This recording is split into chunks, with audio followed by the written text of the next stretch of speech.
30,000 people is jammed into the spacious facilities of Indianapolis Raceway Park for an exciting weekend of racing with the 26th annual U.S. Nationals. Nowhere is that panorama of speed more evident than in funny car racing. The #1 qualifier, the Blue Max of Raymond Beadle, 5.96 seconds. Filling the #2 spot, the Hawaiian of Roland Leong, the driver Ron Colson, the time 6 seconds flat. #3 with a 6.02, the Showtime Corvette of Tom Hoover. #4, Joe Pisano's car, driven by young Tom Ridings, to a clocking of 6.03 seconds. The #5 qualifier, Mike Hamby's War Eagle, Dale Poldy up, the time 6.04.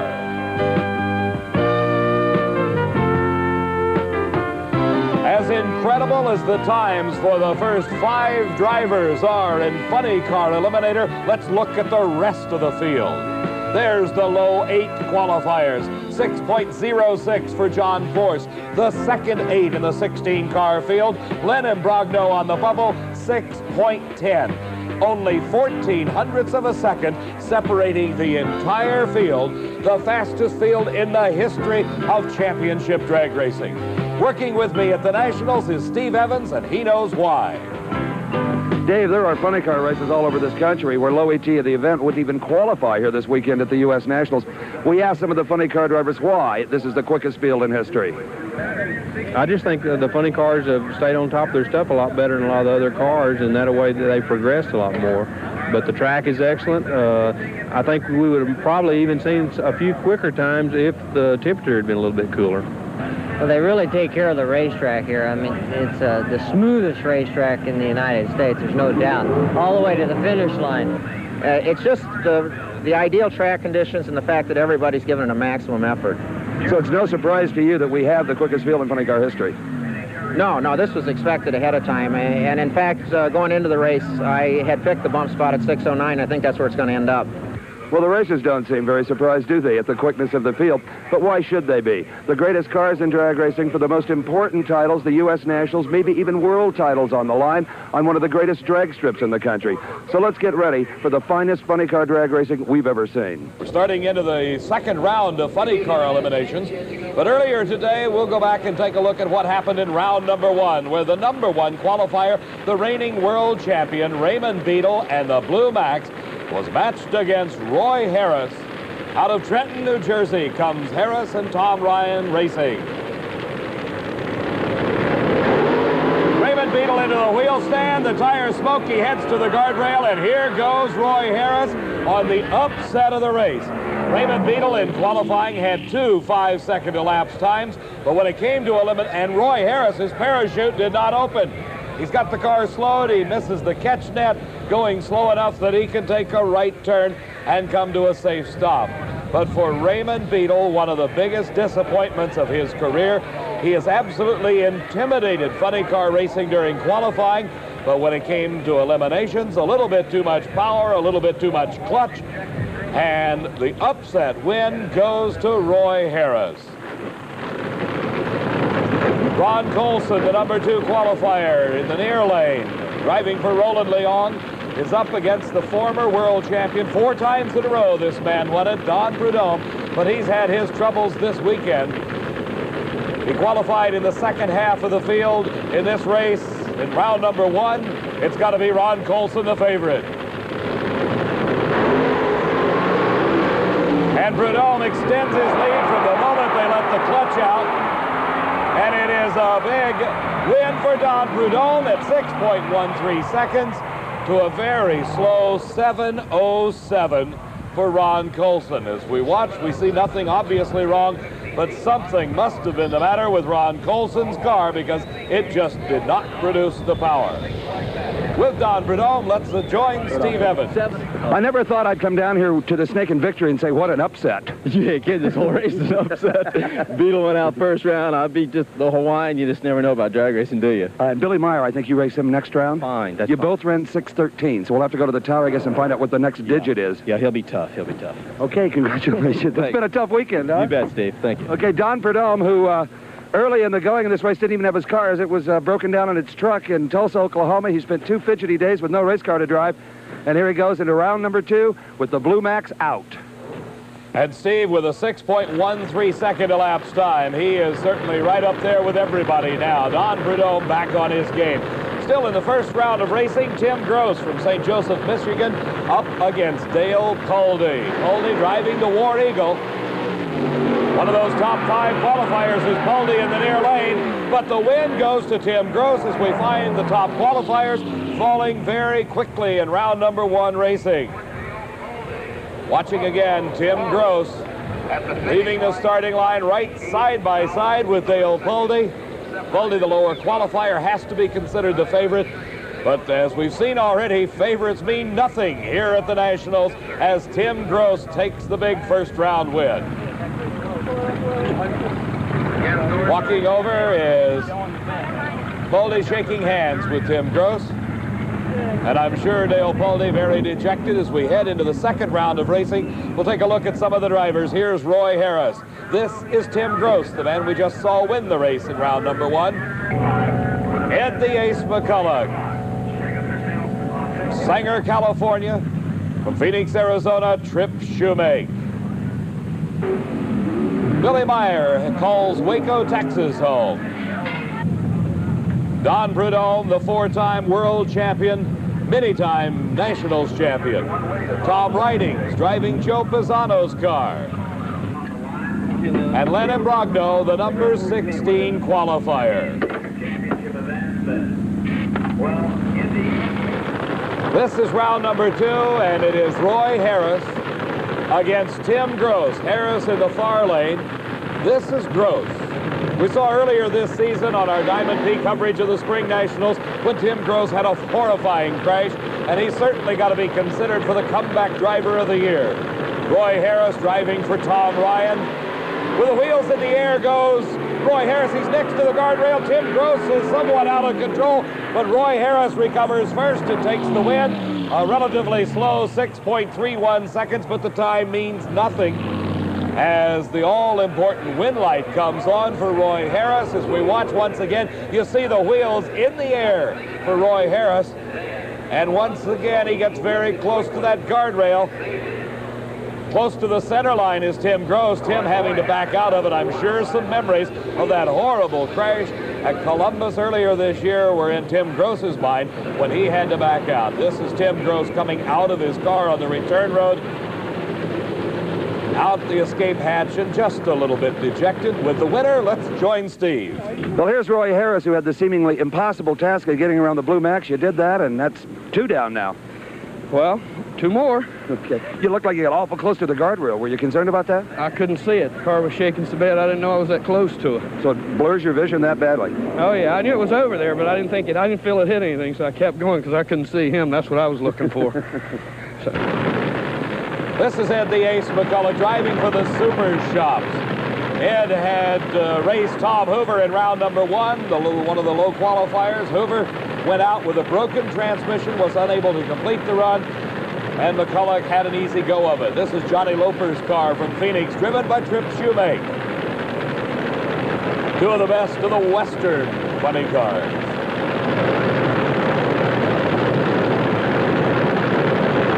Into the staging beam. The green light is on in a close race off the starting line. But Ed McCullough extends his lead and wins the race. 6.25 seconds, his speed over 234 miles an hour. As we watch this race again, elapsed time is the amount of time it takes to go from the starting line to the finish line, 1,320 feet or 1/4 of a mile away.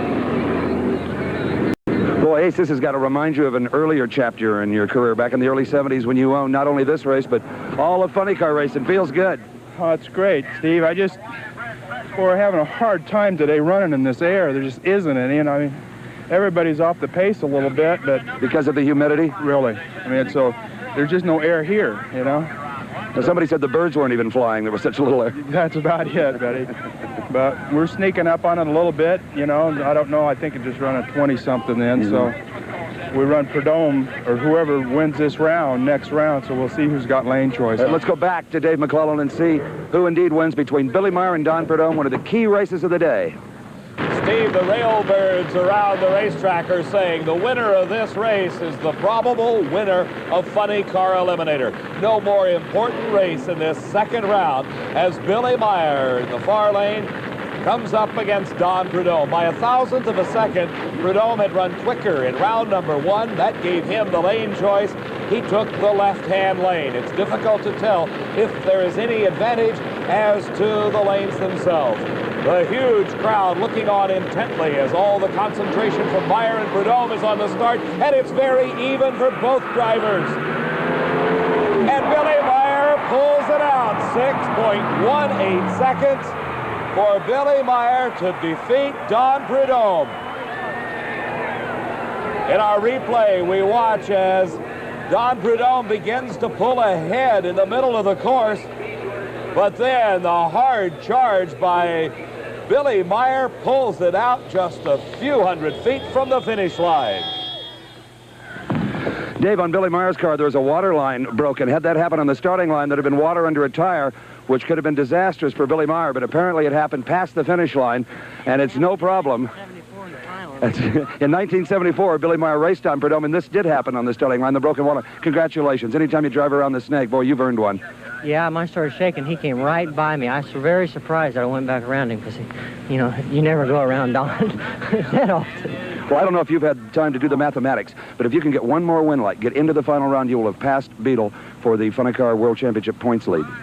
That's what I like to do. Go one round at a time. Tell me how far I go after I win the next one. Okay, Billy Meyer just taking them one at a time, Dave. And one at a time for Don Prudhomme. Not many smiles in the Snake's Pit at this point. Tom Ridings in the near lane out of Long Beach, California, drives for Joe Pisano. As the threatening weather continues to look worse, Len Imbrogno backs up Kenny Thornburg's Centurion. Imbrogno from Elyria, Ohio, is also a comeback driver as he had the misfortune of smacking the guardrail at the Gator Nationals earlier this year. You also saw that on our Diamond P Sports coverage. But the car is back together, repaired, a new vehicle for Len Imbrogno, and he is in round number 2 at the U.S. Nationals against Tom Ridings. And he's got a lead right off the starting line. Ridings close to the center, but Tom Ridings coming from behind, 6.15 seconds at 240 miles an hour when he crossed that finish line. What a charge at the tail end of the race by Tom Ridings. Right there, you see at the end of the race as it is Tom Ridings from behind over Len Imbrogno, and back at the starting line, a friendly hug for a track official from Top Fuel driver Shirley Muldowney as Terry Kapp gets ready to go in the second round of Top Fuel Eliminator. His competition will be Shirley Muldowney, former world champion. She's never won this event, but she would certainly like to take home the 26th annual title. She's hot in the points chase, too. As you can see here, Gary Beck has a points lead, but with the bonus points available here at the U.S. Nationals, Jeb Allen, Shirley Muldowney, either one of them could catch him. Let's go to Steve and find out more about the points race. The U.S. Nationals is the toughest and most important race of the season, so it's only fitting that there are bonus points toward the World Championship titles available here this weekend. That's especially important to Gary Beck, Jeb Allen, and Shirley Muldowney. We asked them about it. Well, we got to take care of ourselves and win 3 rounds. That'll protect our lead, and we're looking for some of these strong running competitors this time of the year to knock out the 2 that are behind us with Shirley Muldowney and Jeb Allen. What would you like to see happen points-wise? Me win. You know, that's I just do my best, and we take everything we can get, and you know, we'd sure like to get the points. At this point in time is very important. We got Marvin Graham, we got Gary Beck, we got Shirley Muldowney. Now it was me and Beck all year leading them, you know, and then now it's anybody's drag race, really. You know, a race like this, it's anybody's game. You know, it's really hard to predict a drag race. But I'd say the one that we're really watching now would be Jeb Allen. Dave, I think the most interesting thing here is what Shirley Muldowney didn't say. By mentioning Jeb Allen, she really meant that she thinks she and Jeb are both going to pass Gary Beck in the points, and Beck has led virtually all season. We'll see. And see we will, Steve, as Shirley continues to get ready for the next round of racing in Top Fuel Eliminator. It gives us a chance to go back and take a look at some of the action in the earlier rounds. In round number 1, we'll take a look as Jody Smart from San Antonio, Texas, had the ride of his life. Jody came onto the Top Fuel scene in 1980 with a vengeance, running consistent 580s at over 240 miles an hour, at over 247 in the first round. His chute didn't open, the brakes didn't stop the car, and Jody stuffed it into the catch net. He wasn't quite as lucky as Roy Harris in getting that car slowed down, and the dragster itself suffering heavy damage. But the crew of Jody Smart and J.E. Christick worked hard and long, using the parts from Mike Tartar's car to get the entry back into competition, and it came up in round number 2 against the low qualifier Marvin Graham. Jody Smart with a makeshift spoiler on the front, but the suspension components off of Tartar's car fit perfectly. They're a pair of identical cars out of the chassis shop of Tony Caceres. All the work now must pay off as they have to face the man that qualified at 5.68 seconds. That is the 4th quickest time in the history of drag racing. Marvin Graham from Oklahoma City. He's a former Nationals champion and would love to repeat. You know Jody Smart's got to be remembering the last ride he took down this racetrack when his car running 247 miles an hour saw the parachute not open, and he slammed into the catch net. But right now it's trying to beat Marvin Graham. He did not do it. 5.92 seconds for Marvin, 247 miles an hour.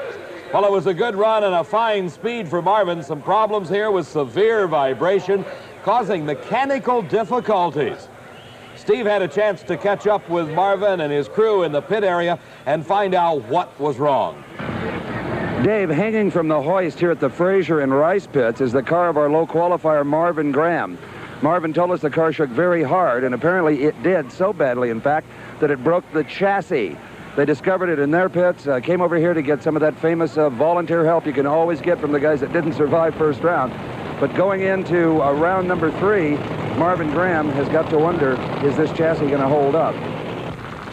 We're still looking at round number 2 racing, and an interesting matchup here between two seemingly identical race cars. The brand new entries of Terry Kapp in the near lane from Edmonton, Alberta, Canada, and his competition, Jerry Ruth, the self-proclaimed king of drag racing from Seattle, Washington.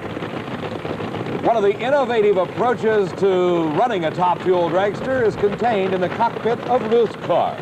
This gauge right here is standard issue on every Top Fuel dragster and funny car. It's the critical oil pressure gauge, and the only gauge that any of them carry, with the exception of Jerry Ruth of Seattle, Washington. In an effort to add consistency and to break fewer parts and pieces, Jerry Ruth has added a tachometer here. On the starting line, they bring the tach up to 3,000 RPMs, then check the fuel pressure.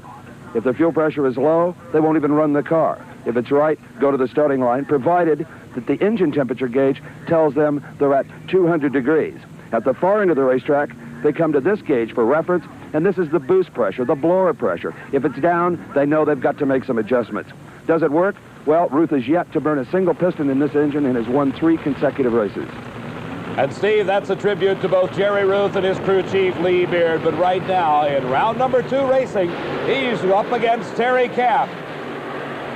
A great leap, Kapp loose in the middle of the course, and oh, how close it is. Terry Kapp pulls it out in the last few feet. 5.86 seconds. How close was it?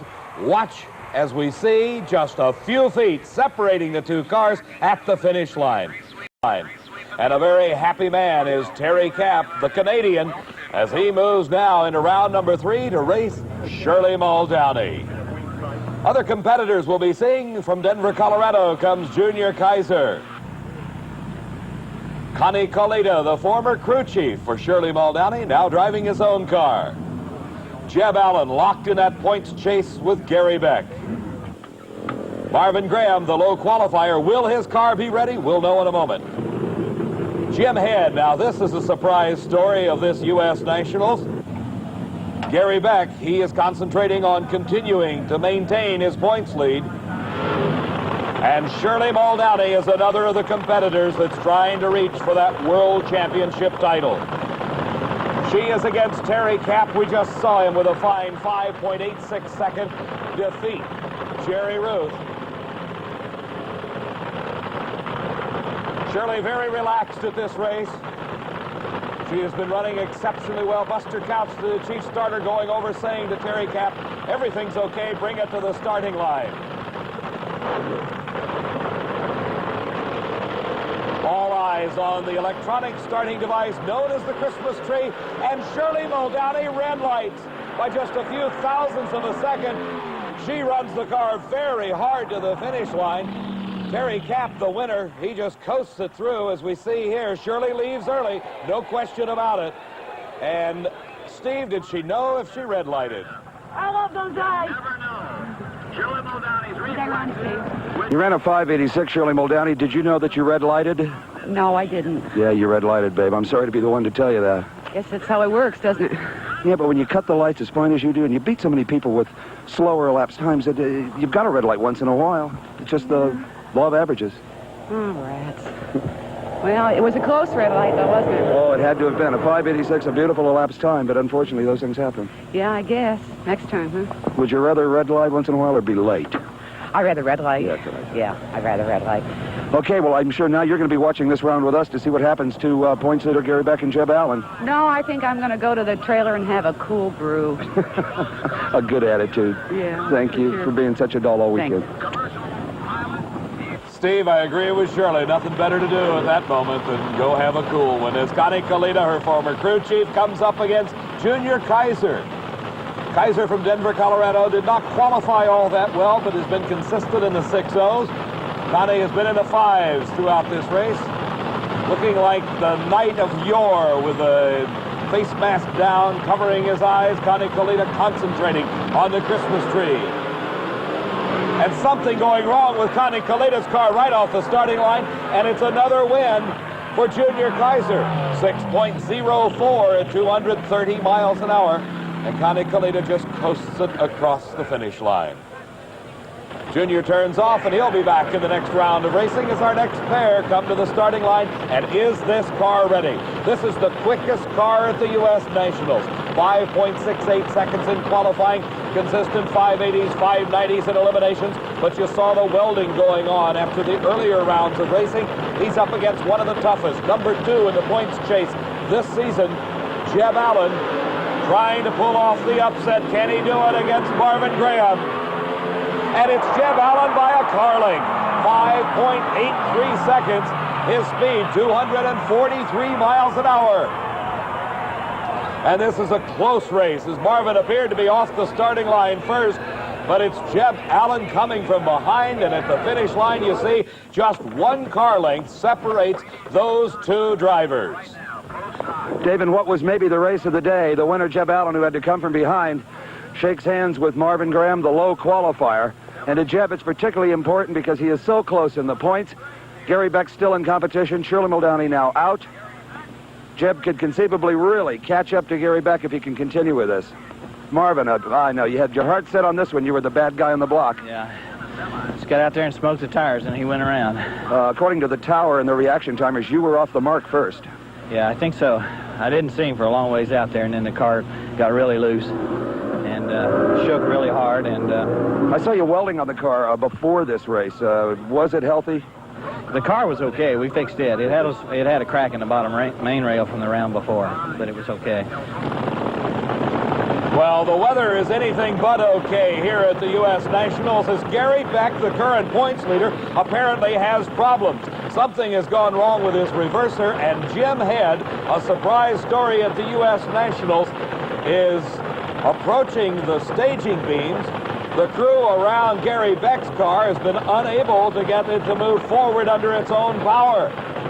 The crew chief, Jim Wright, talking to Gary Beck. He gives the signal to the starter, send him on. He starts taking off his gloves, has something going wrong in the drivetrain. And Jim Head, a former competition eliminator racer who started with an Econorail, moved up to Pro Comp Eliminator with an alcohol-burning dragster for about 6 months, then moved into Top Fuel, teamed up with Jake Kaufman when Jake crashed his car, has now moved into the semifinals of Top Fuel at the most prestigious drag race of them all, the U.S. Nationals. And the sprinkles are starting. We told you the clouds look bad. Not just sprinkles, but severe rain as the crowd heads for some cover. We're going to have to call a halt to the action at the moment at the U.S. Nationals as the rains have come. Here is the low qualifier and the defending world champion, Bob Glidden. This is Frank Iaconio from Totowa, New Jersey. Lee Shepard hails from Arlington, Texas. And the grump himself, Bill Jenkins of Malvern, Pennsylvania. Our first pair, the classic Ford versus Chevrolet matchup, the Ford Fairmont of Bob Glidden against Frank Iaconio in the Chevrolet Camaro. A great lead by both drivers. The wheels in the air for Iaconio, but Glidden seems to have pulled a slight lead off the starting line. And at the finish, a one-car length victory for Bob Glidden, a quick time, 8.46 seconds. These cars running on gasoline, limited to 2 4-barrel carburetors, and utilizing a stock production line type automobile with lots of modifications, the factory hot rods. 2 of the best Chevrolets in the business. Lee Shepard in the near lane. In the far lane, Bill Jenkins. And Shepard pulls a bit of a lead off the starting line over the grump. And once again, it'll be Lee Shepard against Bob Glidden in the final. Before we get to the semifinals of Top Fuel and Funny Car, let's take a look at the winners of other categories in competition here at the Nationals. In stock eliminator, Ray Cook defeated Al Provost. The super stock champion is Jim Baburka as he defeated Phil Zupka. Modified eliminator Crawford Benham took his first ever national win over Ron Anderson. Competition eliminator Dick Hickernell defeated Jeff Leininger. And in Pro Comp eliminator, Billy Williams won his second U.S. Nationals title in a row, defeating Darrell Gwynn. In Top Fuel motorcycle, the awesome Bo O'Brocta defeated Larry McBride. Before we go back into professional racing, let's take a close-up look. At the Pro Stock Points Chase. Dave, here are the players in the greatest single-season rivalry in the history of drag racing, especially in Pro Stock, Lee Shepard and Bob Glidden. You guys have raced each other every major event this year. What's the score? How many have you won? We won 5 so far. And that leaves you with? Only 2. Yeah, but you've done very well in the regional trail. What happens if you win here today? Well, it'll still go down to the last race. As far as the World Championship? Right. But you'd come away with a pretty good lead. Yeah, we'd be in a lot better shape than we are right now. What happens if you win, Bob? Well, if we could win this particular run, we'd leave here with about a 200-point lead.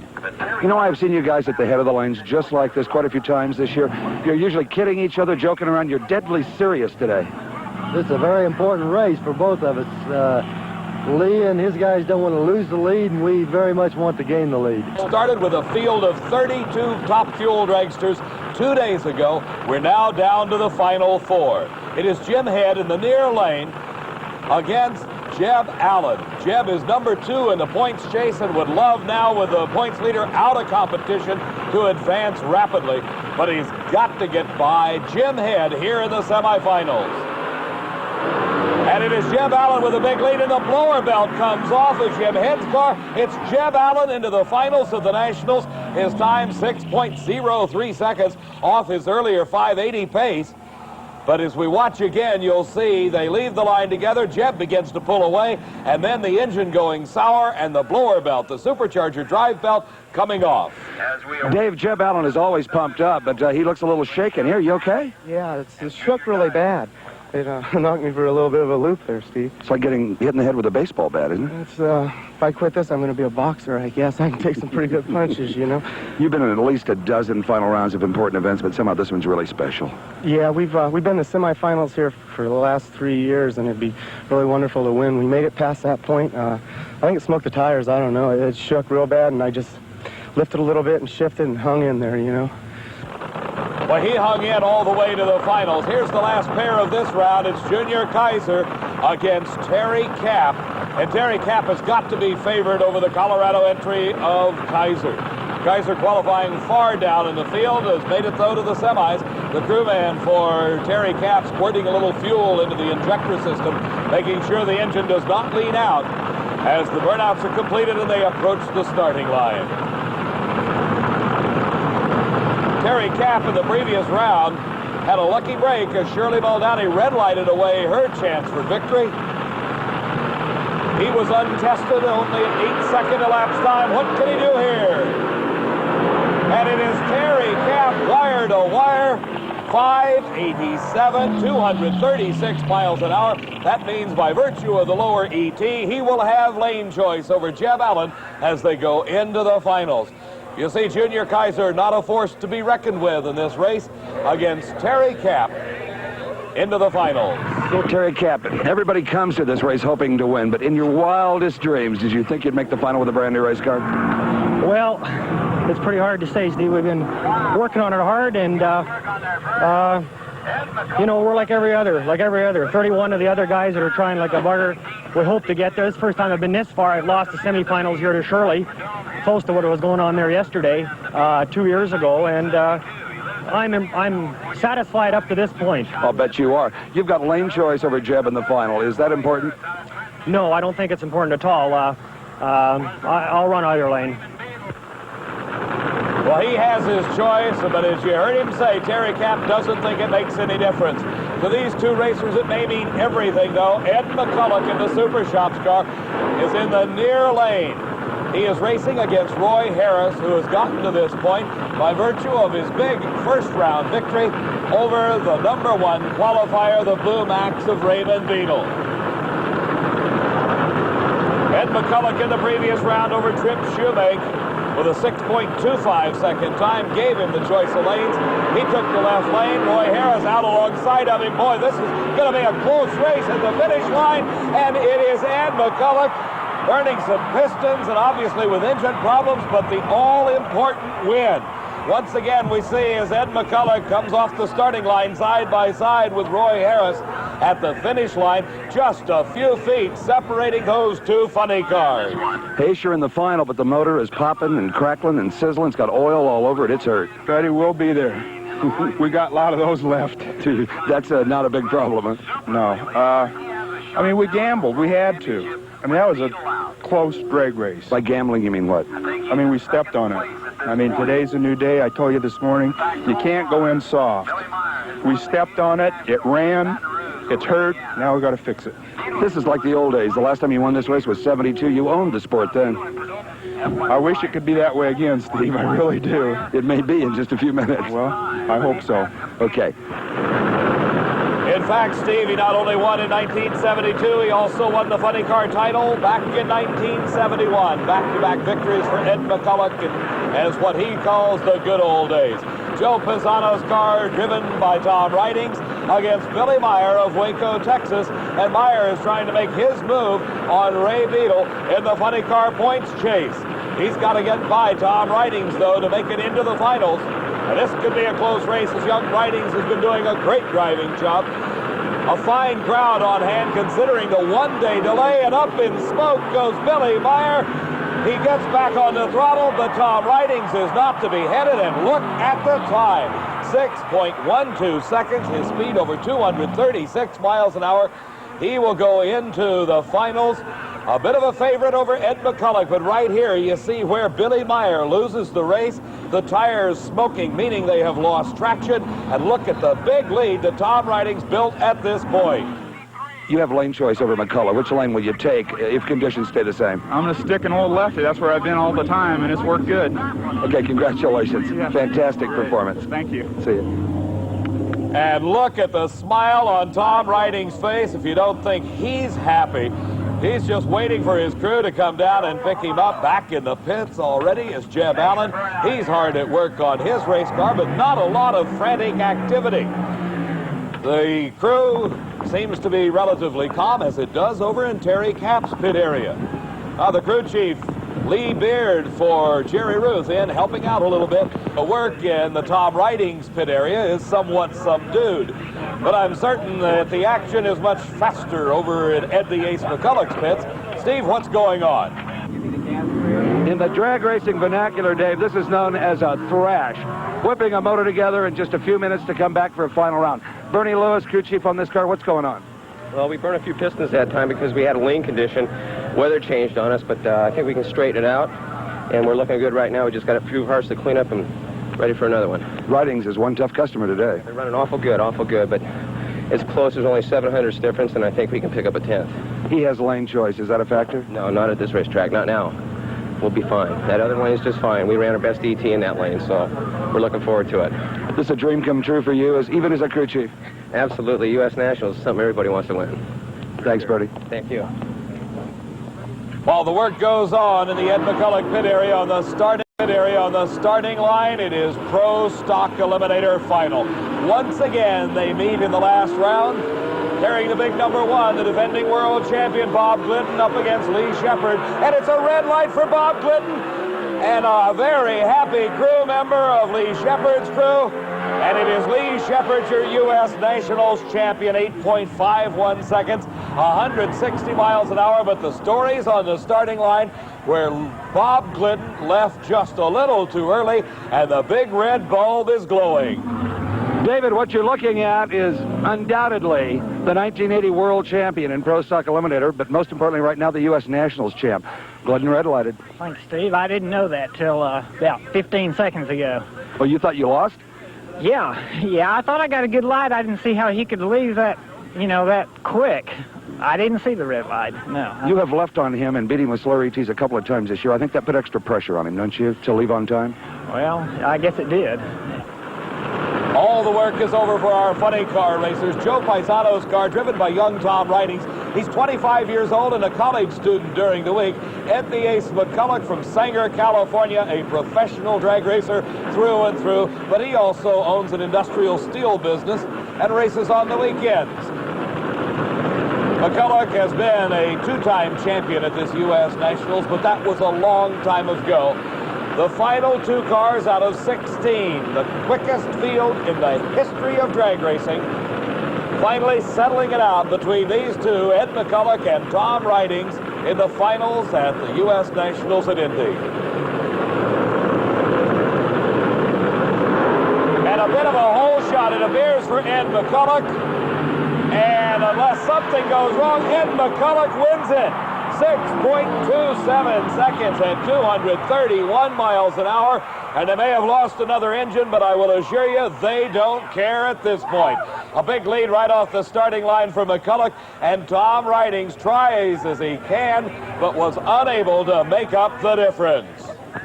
Dave, this is Bernie Lewis, the young crew chief on this car who formerly worked for Gary Back. Before that, the Englishman Clive Skelton, one of the hardest working young men in this sport. And as we've seen between rounds, it is a thrash. Physically exhausting and even punishing to the driver. Now they got a little champagne here. That's expired. I'm going to open it with a pair of pliers. So Bernie Lewis is going to personally handle the victory celebration down here. Jerry Verhill, the crew chief on the Gordy Bond Pacemaker car, pitched in today to race with his old pal, the Ace. Bernie Lewis taking a giant swig of the bubbly, and Ed the Ace McCulloch celebrating along with his crew, all of them from California. And Tom Ridings, runner-up here at this event, who was just, I think, tickled to be in the final round, and a fine sportsman himself. Joe Paisano, the car owner of the runner-up machine, congratulating the Ace, who's been a good friend for a lot of years. I don't think I've ever seen even the runners-up as happy as they are down here today. Just incredible. Incredible it is, Steve, as we have finally gotten to the last 2 cars of this U.S. Nationals. It's been a long, long race with the rain delay caused right about halfway through. Final eliminations delaying it 1 day. We've come down now, and a great crowd has turned out, unexpected as they were, to show up, because nobody expected to be racing down this Indianapolis Raceway Park quarter mile. But right now, Jeb Allen against Terry Kapp, the final in Top Fuel Eliminator. Both cars very closely matched on the performance standards set earlier in the race. and they leave the line side by side. It appears to be Terry Kapp with the lead, and it is Terry Kapp, the national champion in Top Fuel Racing. 5.82 seconds his elapsed time. A close race, as it was a 5:89 for Jeb Allen, and you see just a slight lead being built up there in the first few hundred feet for Terry Kapp, and it was enough to carry him to the winner's circle. Tell me about the race. What happened? Oh, it was just excellent. We everything worked. Everything was clicking our way all weekend. You know, we got here on time. We're usually late. You know, my crew chief Bernie came with us. He usually flies and he takes the wrong airplane. You know, everything was just working good. And you know what bushing is? We bush to see who got the bed. I got a bed. I usually get a rollaway. I had a bed all week. It's just been great, and the motor is just as clean and dry as a whistle. This could be the start of a lot more of these, don't you think? Well, as far as my wife Rochelle and my son Jared are concerned, if they can come, fine. But if not, I don't know. But, you know, we're part-time professionals, and we raced and we got the time. This weekend we had the time, and here we are, man. Well, congratulations to you. Canada and all the Canadian fans are here, and there are thousands of them. I know we've got a lot of fans back home, and I only wished half of them that were here could have stayed, because I like doing it for them, too. I know you do. A happy Canadian. You'll take that U.S. green. Where's my boy? North of the border. The U.S. Nationals has been a roaring success. Steve, what's your observations? David, the U.S. Nationals, as always, lived up to its advance billing. The superstars, they did well in qualifying, but in eliminations, some shining new faces living up to even more than their own expectations. The quickest funny car field in history, our first Canadian Top Fuel winner at a national event since 1973, Glidden and Shepard continuing their intense rivalry. But most of all, I think, in 6 days, 1,000 entries made 7,000 runs down the quarter mile, and no one got as much as a Band-Aid. An impressive statistic indeed, Steve. This 26th annual U.S. Nationals is what drag racing is all about. Incredible performances highlighted by the quickest funny car field in history, the drama and hard work that goes on in the pit area, and of course the continuing story of the World Championship Series points chase. From Indianapolis Raceway Park, for Steve Evans, this is Dave McClellan saying so long for now. Coverage of the 1980 National Hot Rod Association U.S. National